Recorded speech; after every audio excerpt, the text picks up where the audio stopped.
The experience of the gate was the first lesson I had, and one of the first lessons I had about writing personally. Generally, it's like you think that, films go out to so many millions of people if you're lucky, that you have to write things that are general and that a broad spectrum of people can identify with. But actually the opposite is true. The more specific and the more personal the details are, the more universal your work becomes. Hey Terry, what's that thing called again? A geode. Thundering. It felt like when I read the script, that's part of what attracted me to the script. It felt very personal. It was really, like, there was a lot of attention to detailing the reality of it, like the character of Glenn and he was an older brother at that time when I read it. It just was a very personal script. It felt like somebody was telling, very sincere.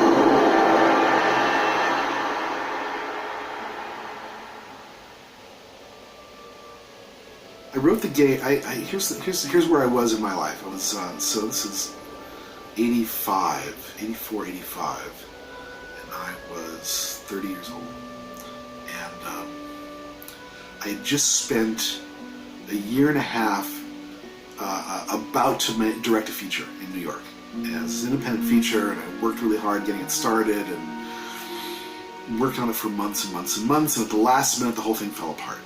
The money didn't come through, and it ended. The producer and I ended on bad terms, and it was just a crushing blow to my career and my ego and everything else. And since I basically moved to New York, ran through all my money, I came home and moved in with my parents.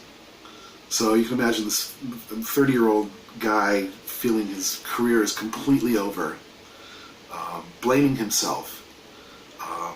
In a very dark place, and I thought, well, the survival instinct in me thought, well, there's only one way to move forward from this, and that's to create another project for me to direct. And so I sat down to write this script, and the first draft of The Gate was not meant for children. I actually wrote it at a very dark place in my life, and it was nasty. It was much nastier. A lot of people died in the first draft. In horrible ways, and actually the idea of the kids opening this Pandora's box and releasing all this evil that's been hidden, and I guess that's a theme that I was working with. It got out into the neighborhood. It was tearing people out of their beds, and it was like it had gone much farther in that original draft, and it was much nastier in its original intent. And then when the production entity that ultimately made it got a hold of it, they felt like they didn't quite like the idea of a film starring children that wasn't for children, which I think was a decision based on commerce rather than art. It's common, and there was a lot of sort of heated discussion about that. But The Gate that everyone has seen is a much more family-friendly version of my dark, nasty interior. Real cute.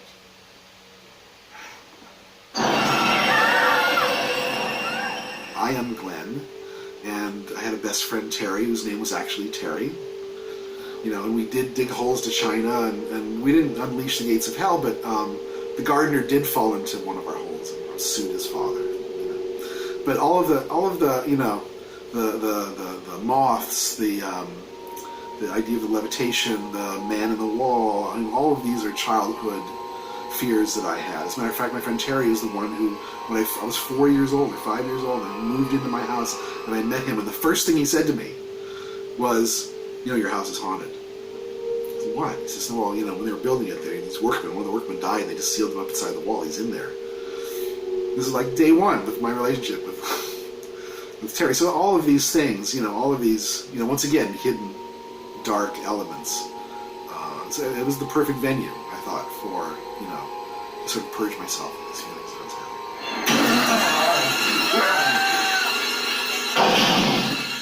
I had written The Gate as a directing vehicle for myself, and I optioned it to a producer named Herb Jaffe, who's no longer with us. But Herb Jaffe was, was an independent producer. He loved it. I was going to direct it. He had half the money in place, and it was just a waiting game for him to raise the rest of the money. And we all thought it would happen quickly, but it didn't. It was just sort of stretching out, and he couldn't find the extra money. And then one day I got a phone call. Turns out that Herb Jaffe was no longer producing it. He sold it to a Canadian company, and I was no longer directing. I was devastated.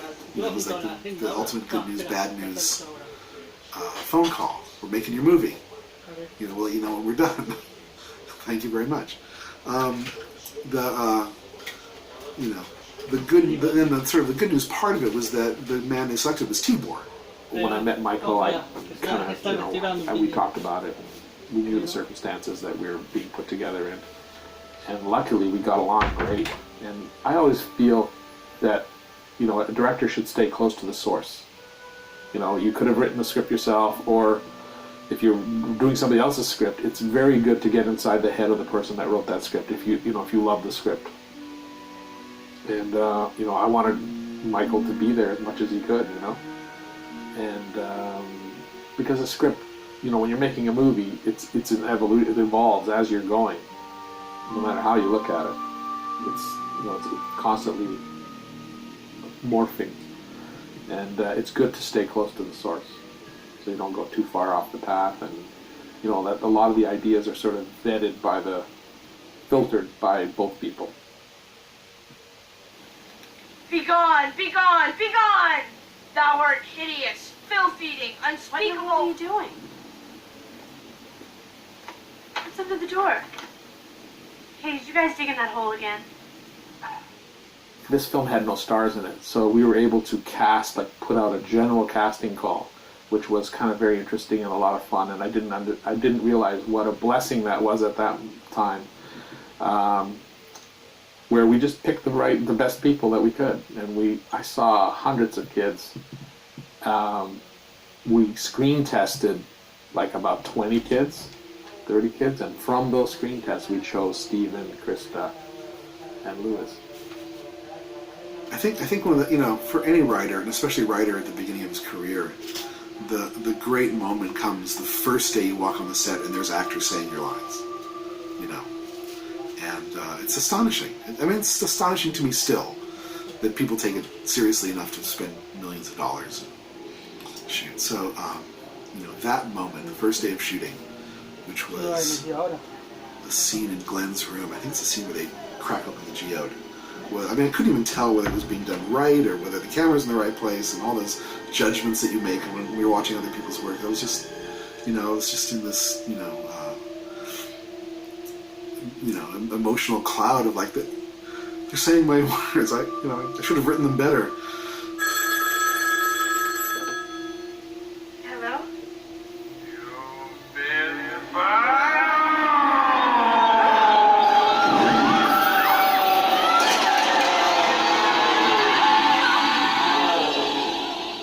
Well, the difficult aspect of it was the fact that we were working with kids who were 11 years old, 10 and 11. That is, kind of a logistical nightmare, especially if the kids are in every single scene.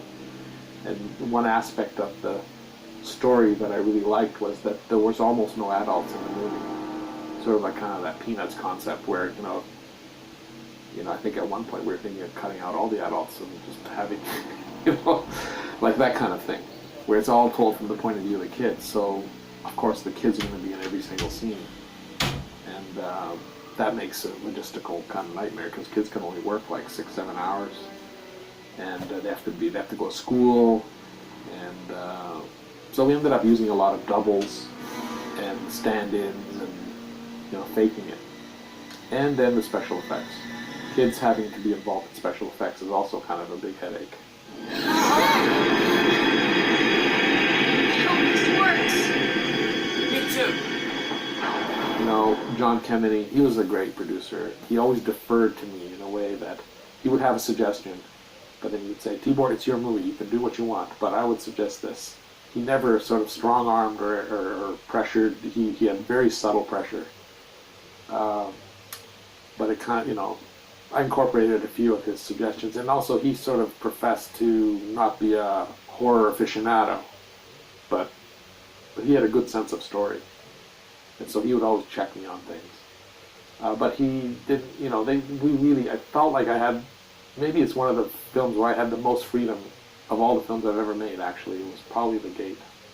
It was completely different than my expectations. I mean, it has to be, because here's a project that was written with my childhood in my mind as I'm writing it, and then as I'm writing it, and for months afterwards, I'm imagining it as a director. I'm doing prep work as a director, and then to have it suddenly handed over to another artist, it's not going to be the same. It isn't going to be the same, and so.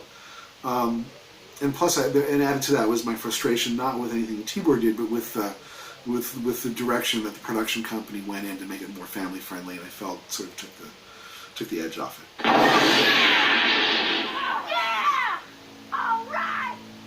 This was always a dilemma with this film, whether it was going to be PG-13 or they wanted it to be an R.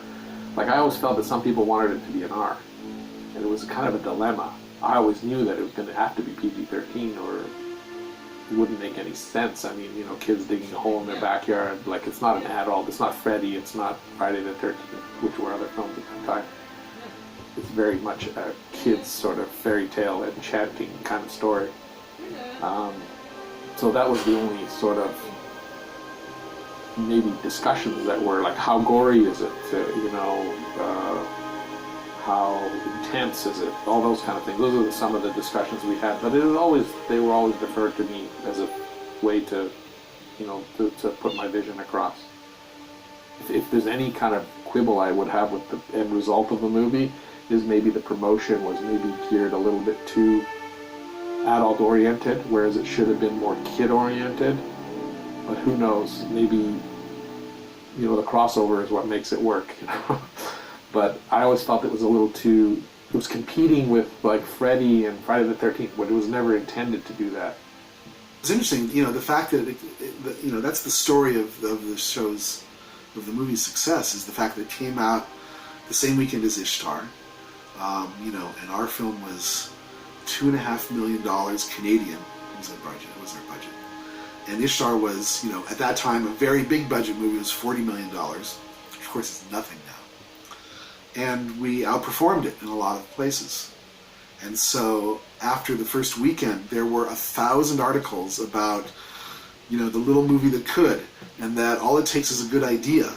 It doesn't take a big budget, it doesn't take mega stars. It just takes, some smart, clever people, to succeed.